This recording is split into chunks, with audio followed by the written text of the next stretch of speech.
Well, we have so much data. Yeah. And so a large language model can really like help us go into the long tail and the crevices of data that we never would have thought about. Yeah.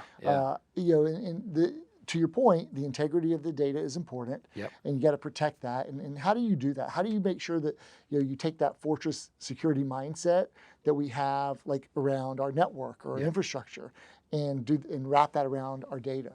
Yeah, so definitely a lot of that kind of comes into collaborating for sure with the security team and just making sure, hey, what is acceptable for what I need to do to make sure my data is in a secure environment, right?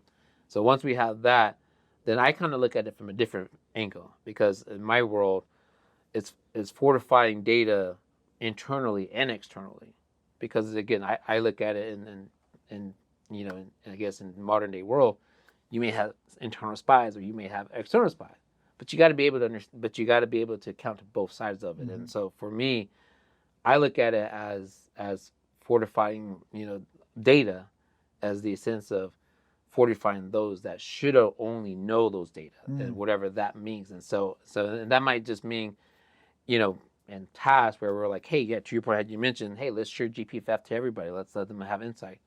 Well, okay, but do we want to give them the whole 10 years worth, or do we want to just give them maybe just the fiscal year? Because if you expose that and says, no, let's just give them the whole 10 years, well, you're exposing data. And that's from a health standpoint, from a data standpoint, that's a risk, because then you don't know what else that may be used for. And so in that regards, for me, I look at it from a different angle in terms of fortifying.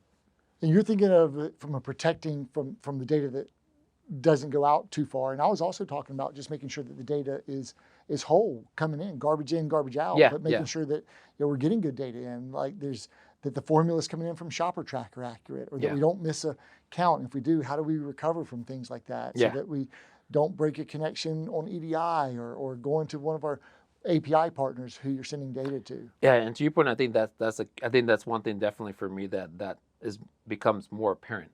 Is that in the data world, we need to be talking to those vendors' data specialists, because to your point, it is true. Like, just in general, when you work with and get a new software, us as end users, we don't really know what's good data, what's bad data. We just said, look, we got something, we can take this and we'll interpret it.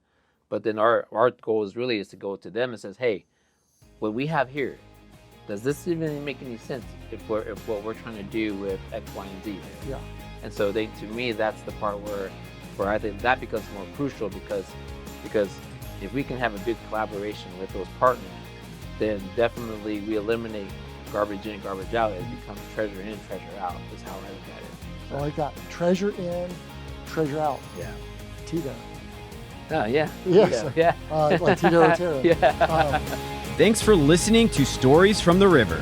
To check out more episodes, visit storiesfromtheriver.com. To watch this episode, go to youtube.com/@storiesfromtheriver. Join us again next week, and remember to like, rate, and subscribe to the podcast.